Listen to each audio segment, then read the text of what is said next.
You just had to interfere again. Stop! Clara, run! Get out of here! Don't do this. No one will hurt me ever again. A true queen does what's best for herself. No. A true queen does what's best for her people. Clara! What have you done? Kamusta kayong lahat? Nandito na naman tayo sa Filipino Chill Recap. At ngayon, pag-uusapan natin ang family, adventure film na tinatawag na The Nutcrackers and the Four Realms. At bago tayo magpatuloy ay isa-shoutout muna natin si Zyrus X Virez, Ander Ana, Jair Badan, Johnny Suzo, Chris Paul Siasan, Harays Inda, Solomon Salva, Cyrus Pader, John Mort Mativo, Jamil Pagalanan, Argawanan Marbs, Archie Canete from Kalibo Aklan, DJ JR from Montalban Rizal, Gregorio Natividad from Maykawayan Bulacan, at Rosalie Bernal from Bagong Silang Caloocan City. Maghanda na kayo dahil sa mga spoilers na darating. Si Clara at Fritz ay magkapatid na kakamatay lang ng kanilang ina. Habang naglalaro sila, sinusubukan nilang hulihin ang isang daga gamit ang kanilang bitag. Nang mahuli na nila ito, dumating ang kanilang kasambahay at tinawag sila pababa dahil kara-rating lang ng kanilang ama na si Ginoong Stalbum. Doon ay nakasama rin nila ang kanilang ate na si Luis. Binigyan sila ng kanilang ama ng mga regalo mula sa kanilang ina bago ito pumanaw. Pero sabi ni Luis, hindi pa naman daw Pasko. Sagot naman ng kanilang ama, gusto raw ng kanilang ina na ibigay ang mga regalo sa bisperas ng Pasko. Tuwang-tuwa ang mga bata at agad nilang binuksan ang mga regalo. Binuksan ni Clara ang kanya at nakita niyang isang hugis itlog na bagay ito. Pero nakalok ito at wala namang susi sa loob ng kahon. What's inside? Is it jewelry? I don't know. There's a keyhole. Here. Pagbalik niya sa kanyang kwarto, nakita niyang may sulat mula sa kanyang ina sa loob ng kahon. Binasa niya ito, sinulat ng kanyang ina na nasa loob daw ng regalo ang lahat ng kakailanganin niya. Pero naguluhan si Clara at hindi siya natuwa. Pumasok ang kanyang ama sa kwarto at ipinaliwanag kay Clara na ang Pasko ay dumarating taon-taon, gusto man natin o hindi, kaya mas mabuting matutunan nating mag-enjoy. Dumating din si Luis sa kwarto ni Clara, suot ang damit ng kanilang ina. Napatingin ang kanilang ama kay Luis dahil kamukhang kamukha niya ang kanyang ina. Sinabi ni Ginoong Stalbum na tulungan ni Luis si Clara maghanda dahil pupunta sila sa Christmas party. Habang tinutulungan siya ni Luis magbihis, patuloy lang si Clara sa pagtingin sa regalo niyang itlog. Napansin niyang may letrang D itong nakasulat, at agad niyang naisip na si Drosselmeyer ang gumawa nito. Si Drosselmeyer ang taong nagpalaki sa kanilang ina at isa ring kilalang negosyante. Natuwa si Clara nang malaman na pupunta rin si Drosselmeyer sa party, sigurado siyang alam nito kung paano buksan ang itlog. Habang nasa daan, pinaalalahanan sila ng kanilang ama na dapat silang mag-behave sa hapunan.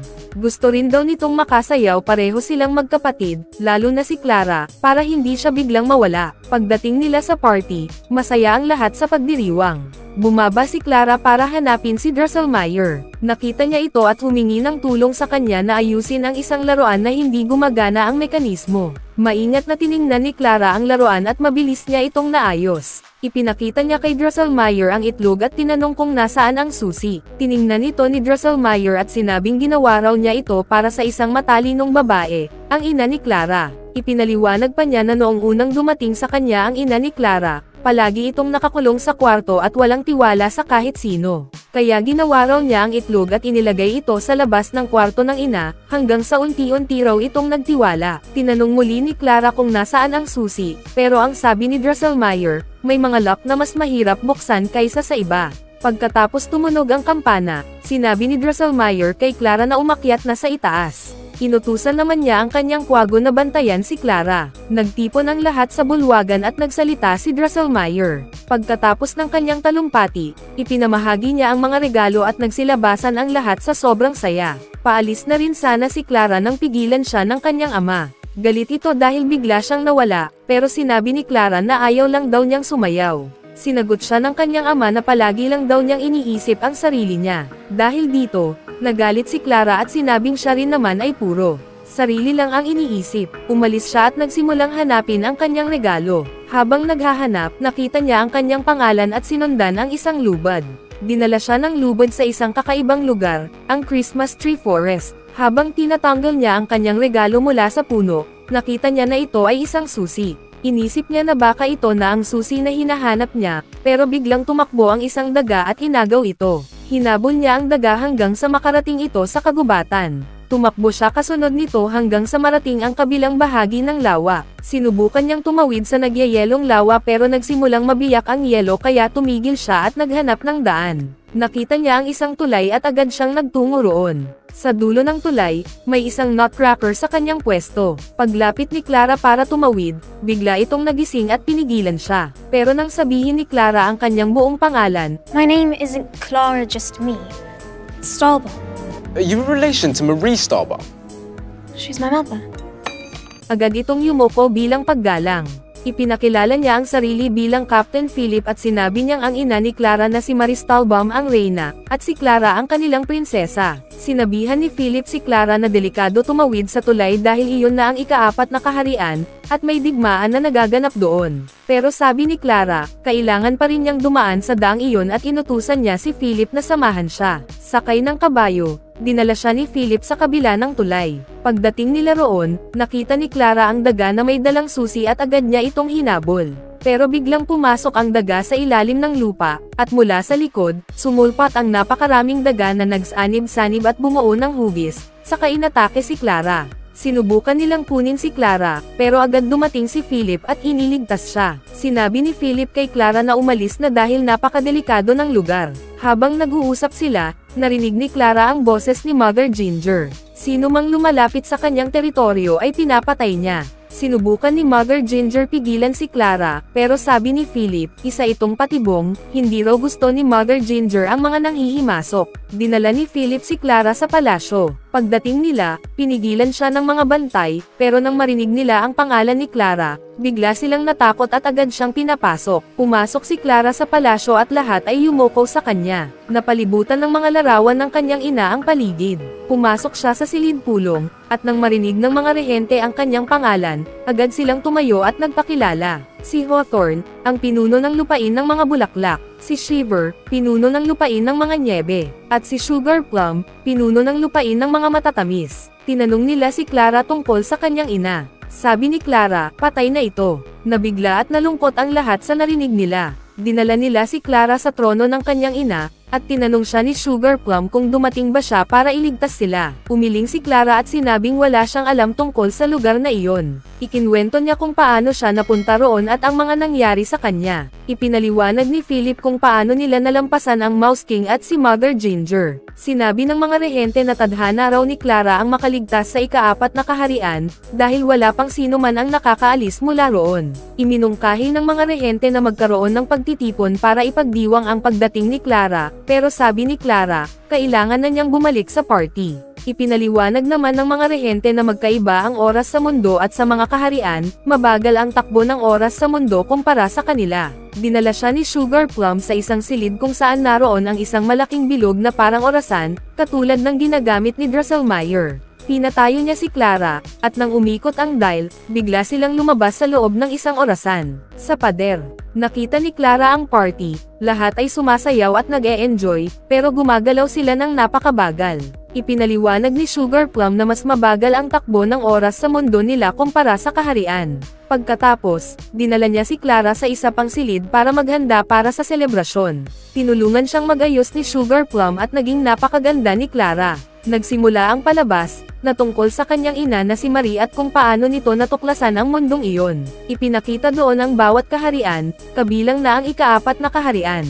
Sinabi ni Sugar Plum na bago pa man dumating ang ina ni Clara, mga laruan lang sila noon, nilalaro ng mga bata, pero binigyan sila ng buhay ng kanyang ina. Dinala ni Sugar Plum si Clara sa isa pang silid at ipinakita ang makinang ginawa ni Marie, ang makina na bumuo at nagbigay buhay sa lahat ng kahariang iyon.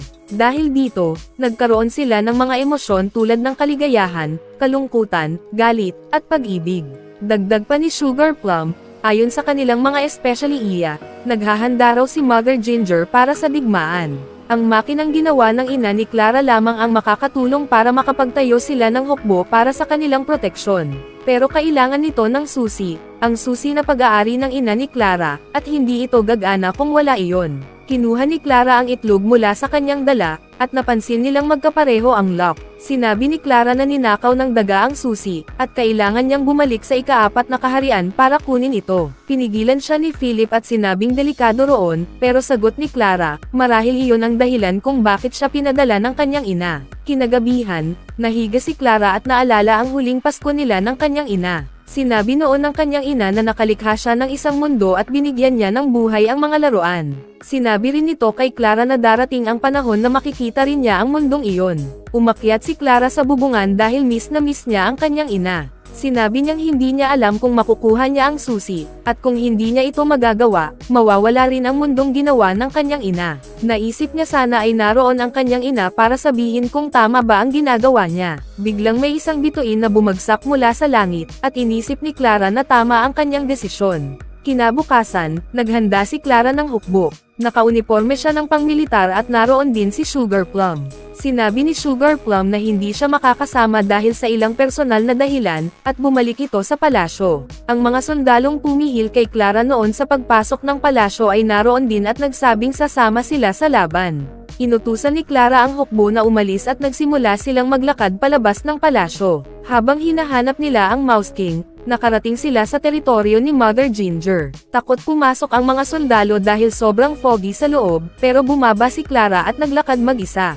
Sumunod na rin sa kanya ang hukbo. Bigla silang nagsimulang lumubog sa lupa kaya nagsilundagan sila sa carousel. Binuksan ni Clara ang mga ilaw, pero biglang binasag ng mga daga ang carousel mula sa ilalim. Tumalon si Clara at sinunggaban naman siya ng Mouse King. Dinala siya nito kay Mother Ginger habang hinahabol sila ni Philip.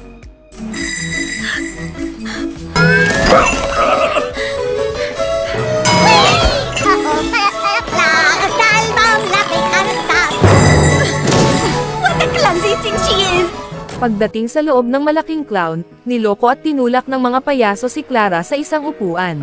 Habang umaangat ang upuan, nakita niyang nakasabit sa harap niya ang susi. Sinubukan niyang kunin ito, pero biglang lumitaw si Mother Ginger at inagaw ang susi. Sabay sinabi ni Clara na patay na ang kanyang ina, ngunit hawak na ni Mother Ginger ang susi sa kanyang kamay. Samantala, dumating din si Philip at inistorbo niya si Mother Ginger para mailigtas si Clara. Pinindot ni Clara ang lever at bumaba habang hawak ang susi. Patuloy na pinipigilan ni Mother Ginger si Clara, pero tumakbo na sila ni Philip palayo. Pagkalabas nila, huminto si Clara sa medyo malayong lugar at binuksan ang itlog, ngunit isang music box lang pala ito. Nalungkot at naguluhan siya dahil hindi niya maintindihan kung ano ang ibig sabihin noon. Ibinigay niya ang susi kay Philip at sinubukang umalis mag-isa, pero pinigilan siya ni Philip at sabay silang bumalik sa palasyo. Sobrang tuwang-tuwa si Sugar Plum nang makuha ang susi, at agad niyang pinaandar ang makina. Inutusan niyang ilagay ang mga tin soldiers sa platform. Pero sabi ni Philip, hindi pa nila alam kung paano umasta ang mga sundalong ito kaya hindi dapat gamitin. Hindi siya pinakinggan ni Sugar Plum at inilagay pa rin ang mga tin soldiers sa makina, saka ito pinaandar.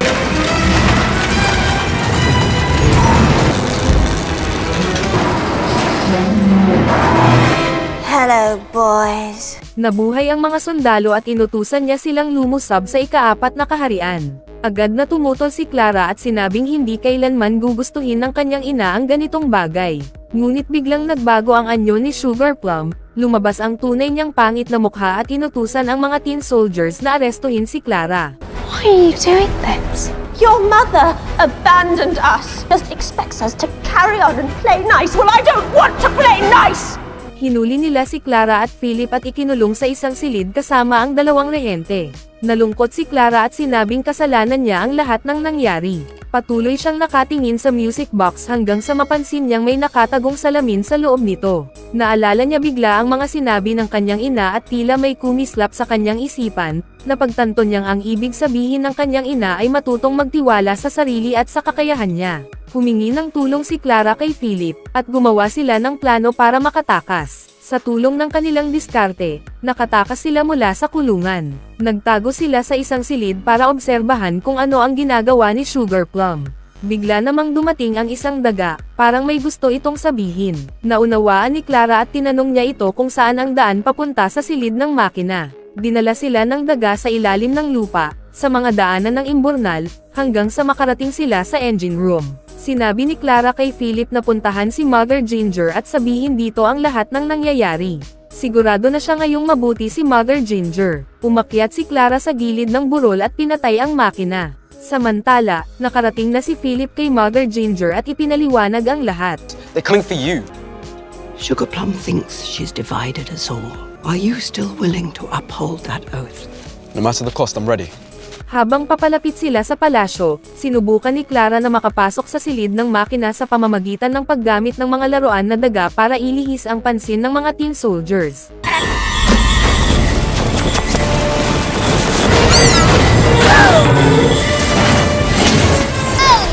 I want Mother Ginger! Habang nagaganap ito, inatake ng mga sundalo ni Sugar Plum ang clown ni Mother Ginger. Matagal nilang napigilan ang mga kalaban, pero kalaunan ay tinamaan din ng mga sundalo ang clown. Akala ni Sugar Plum si Mother Ginger ang lalabas, pero si Philip pala ang nasa loob ng clown. Sa engine room, nadiskubre ng mga tin soldiers ang presensya ni Clara. Halos mahuli na siya nang biglang dumating si Mother Ginger at pinigilan ang mga sundalo. Doc! I can disable the engine. Oh! Dumating si Sugar Plum at, sa tulong ng mga tin soldiers, banihag niya si Mother Ginger. Nagkubli si Clara sa ilalim ng makina at saka lumabas sa harap ni Sugar Plum. Sinabi niya kay Sugar Plum na hindi kailanman gugustuhin ng kanyang ina na sirain ang mundo. Pero tumanggi si Sugar Plum at sinabing reyna nila ang ina ni Clara, at iniwan daw ng reyna ang kanyang mga nasasakupan. Inutusan ni Sugar Plum ang mga sundalo na ilagay si Mother Ginger sa platform, pero nang pinaandar niya ang makina, tumama ang sinag hindi kay Mother Ginger kundi kay Sugar Plum mismo, at bigla siyang naging laruan ulit. Kasabay nito, bumagsak din ang mga tin soldiers at nawala ang kanilang buhay.